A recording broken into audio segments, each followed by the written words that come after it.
Olá, eu sou Gabriela Siqueira, acadêmica do terceiro ano do curso de Direito da Pitágoras em Feira de Santana, Bahia, e irei explanar o conteúdo sobre a história e evolução da pena de prisão, direcionado pelo professor Felipe Graudelli. Bom, para melhor entendermos essa evolução, é essencial averiguarmos o contexto histórico onde ela se deu. Então, ao contrário do que muitos imaginam, porque alguns pensam que não é possível precisar, a primeira punição ocorreu no Jardim do Éden, pois quando Eva comeu do fruto e induziu Adão a comer do fruto proibido, eles foram penalizados, eles foram expulsos do jardim. A outra punição que se tem ciência é dos povos primitivos, que eles viviam organizados em clãs, e lá eles determinaram a punição da vingança de sangue. Quando um líder ou um membro de algum clã era assassinado, o outro clã revidava, não necessariamente com o responsável, mas com pessoas, crianças, coisas. Então, nesse método de punição, não apenas o culpado era punido, mas também inocentes. Depois desse período, a primeira lei que se tem ciência é a Lei de Talião, que é resumida em uma única expressão: olho por olho, dente por dente. Ela, na verdade, retribuía o mal que o outro fazia na mesma proporção. Em seguida, veio o Código de Hammurabi, que tinha o princípio fundamentado na Lei de Talião. Entretanto, o sentido vingativo ainda persistia. Com o passar do tempo surgiu as punições em razão da violação dos totens e dos tabus. Os totens, os indivíduos acreditavam que os fenômenos naturais eram causados por consequências das transgressões que alguns indivíduos realizavam. Então a punição era feita ao indivíduo que a praticou, porque os outros acreditavam que assim estariam purificando aquela comunidade.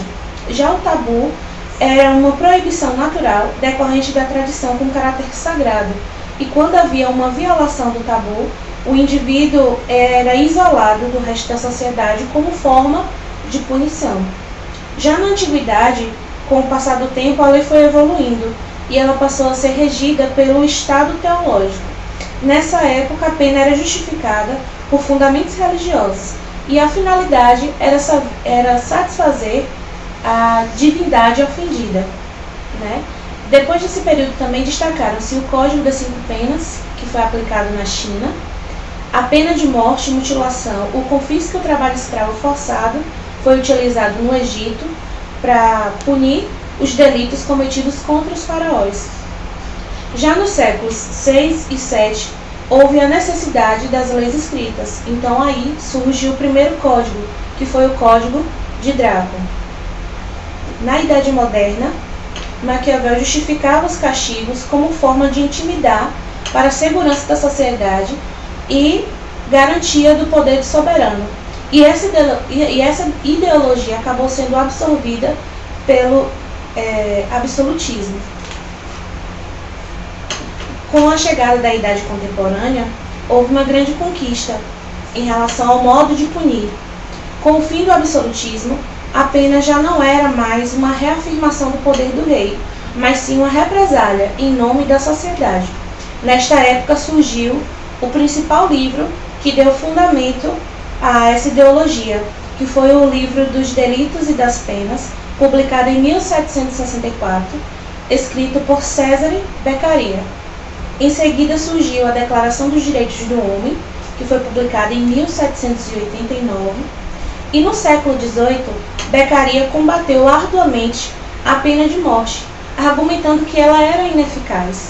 Então, o seu fundamento foi embasado por outros idealizadores, como Rousseau, e logo em seguida veio a nossa Constituição Federal, que através dela vieram vários princípios em relação também ao direito penal.